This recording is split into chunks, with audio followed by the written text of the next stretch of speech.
All right, welcome to The Explainer. Today, we're jumping into a really big idea, a modern take on a classic economic concept. The argument? That technology has completely changed the rules of the game. Okay, let's just get right into it. We're going to start with a question that's, well, it's pretty provocative. What if the biggest, most famous critique of capitalism is actually outdated?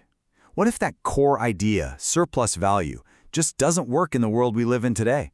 That's what we're going to explore. But, before we can get to the critique, we've got to understand the original idea itself. So, quick refresher, we're talking about Karl Marx's concept of surplus value. So, what is surplus value?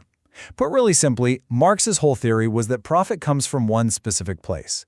It's the difference, that gap, between the total value a worker produces and the wage they get paid for their time.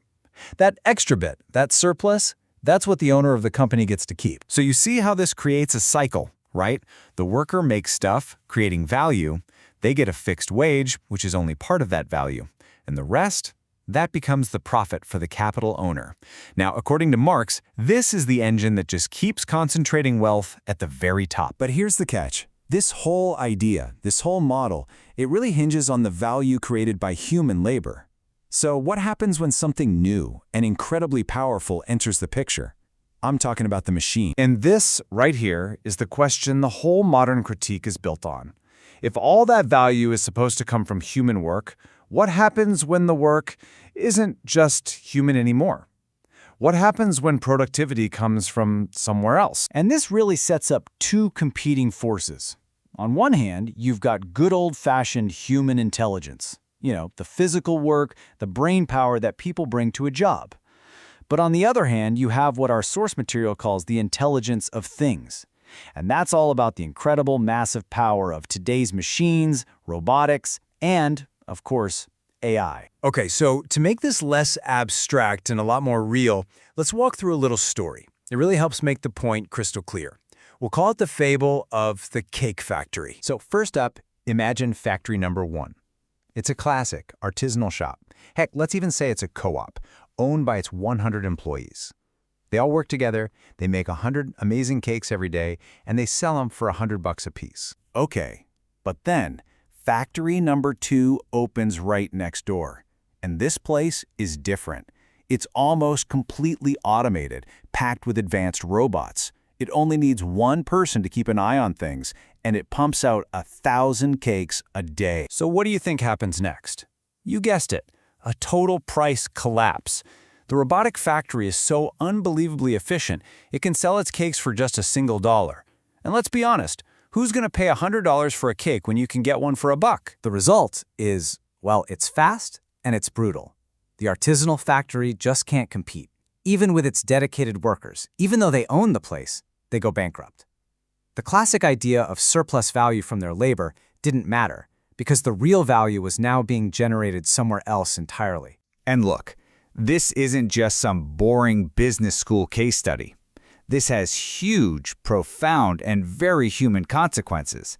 I mean, what happens to those 100 workers from our first factory? And this quote from the source material really hits hard.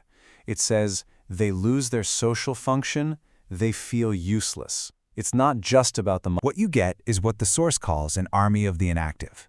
These are people who are suddenly left adrift, without a role. They often end up needing government help to survive. And that feeling of uselessness, that despair, it can make people really vulnerable to extreme ideas from people promising easy solutions and a return to dignity. All right, so let's zoom out. We've been talking about 2 factories, but now let's think about the entire planet. Because this exact same thing is happening on a global scale, between whole countries, and it's completely changing who has the power. The source puts it this way. This axis of domination, it is changing hands. It's a huge shift. Think about it.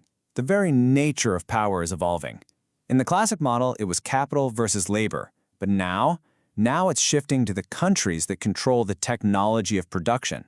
And looking ahead, the argument is that real power, that's going to belong to whoever controls the patents, the AI, the robots. And if your country doesn't have that, you become extremely vulnerable. So this leaves us with a massive, kind of terrifying problem.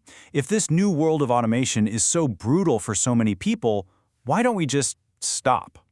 right? Why not just go back to the old way of doing things? So, can we? Can we just turn back the clock? Well, the simple and stark answer is no. We can't. And here's why. Pretty soon, this planet is going to have to support nearly 10 billion people. Feeding, clothing, and providing for that many humans is, frankly, an impossible job without the incredible efficiency that only technology gives us. Just think about it for a second. Our food supply, our energy grid, how we move things around, our healthcare, it all depends on this high-tech efficiency. If we tried to go back to older, slower methods, the price of everything would explode. We'd be looking at widespread shortages, maybe even famine. We're totally 100% dependent on this system. And that, right there, leads us to the final, really haunting question this whole idea leaves us with. We created technology to help us, right? To serve us, to make life better. But in the process of becoming so completely dependent on it, have we accidentally built the perfect trap? A system that we need to survive, but one that might not need us anymore? That's definitely something to think about. Thanks for joining The Explainer.